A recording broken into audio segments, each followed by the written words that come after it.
Ascent of SAP. अब ये देखो असेंट ऑफ सैप क्या है।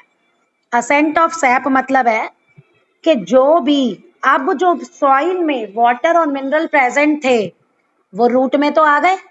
अब क्वेश्चन ये है कि रूट जो ट्रीज होते हैं वो तो इतने हाइट होती है उनकी, और यही वाटर और मिनरल हर लीफ तक पहुंचाना है। तो अब रूट से लीफ तक कैसे पहुंचेगा, ये है, और इसी को कहते हैं असेंट ऑफ सैप। अब इसका मैं तुम्हें एक आइडिया देती हूं कैसे पहुंचेगा। जो लीव्स से वाटर इवेपोरेट होता है उसको हम कहते हैं ट्रांसपिरेशन।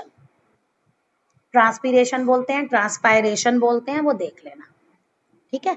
अब देखो लीव्स है, लीव्स में जो वाटर है वो तो इवेपोरेट हो गया, वो इवेपोरेट हो गया तो लीफ में पानी की कमी हो गई। नीचे रूट में पानी है, और नेचर का क्या रूल है कि कोई भी सब्सटेंस का movement from higher concentration to lower concentration होता है। तो वही पानी अब ऊपर चढ़ने लग गया और वो पहुंच जाता है लीफ तक, हर लीफ तक वो पहुंच जाता है। आया समझ में? जैसे आप घर में पानी की मोटर चलाते हो ना, ऊपर टंकी में पानी पहुंच जाता है, तो वो भी क्या करता है, वो ये प्रेशर डिफरेंस क्रिएट कर देता है। तो जैसे ही प्रेशर डिफरेंस होगा, हम ये नहीं देखेंगे कि चीज नीचे है या ऊपर है, वो उस जगह मूव करेगी, चाहे ऊपर से नीचे जाए चाहे नीचे से ऊपर जाए। बस एक जगह कम होना चाहिए और एक जगह ज्यादा होना।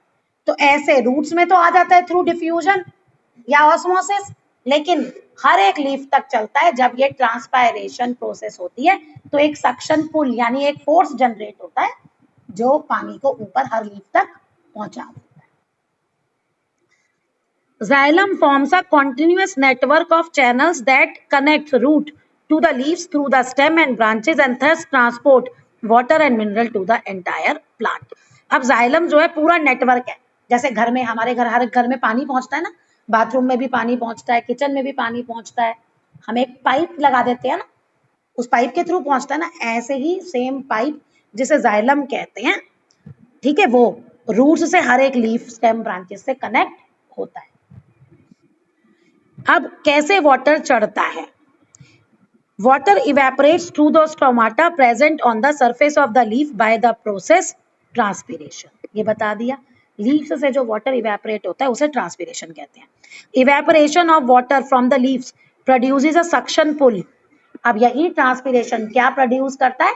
सक्शन पुल, एक फोर्स प्रोड्यूस करता है which pulls the water from the root upward to the great height. और वही सक्शन पुल चाहे पेड़ कितना भी ऊंचा है, कितनी भी उसकी हाइट है, हर लीफ तक पानी पहुंच जाता है।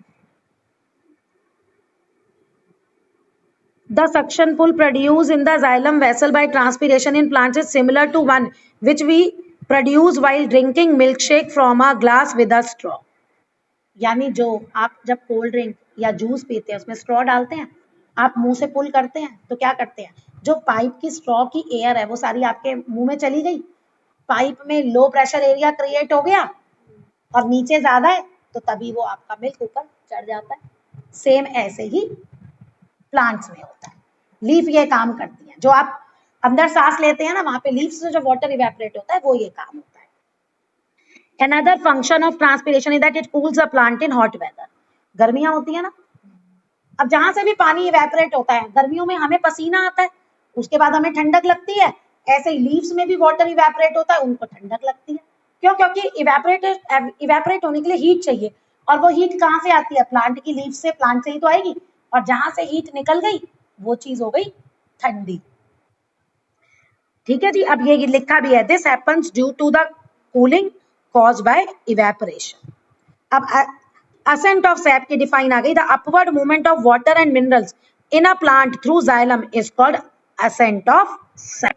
नेक्स्ट टॉपिक है इंपॉर्टेंस ऑफ ट्रांसपिरेशन। ट्रांसपिरेशन की क्या इंपॉर्टेंस है हमने पढ़ा दिया। क्या?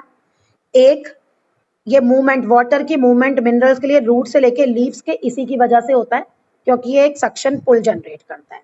दूसरा हमने पढ़ा दिया कि ये जो है कूलिंग इफेक्ट प्रोड्यूस करता है, यानी कि गर्मी में भी प्लांट को ठंडा रखता है। और जब ज्यादा ट्रांसपिरेशन होती है तो एब्जॉर्प्शन भी वाटर का बढ़ जाता है, यानी जितना ज्यादा पानी लूज होगा उतना ही मिट्टी से ज्यादा पानी लिया जाएगा।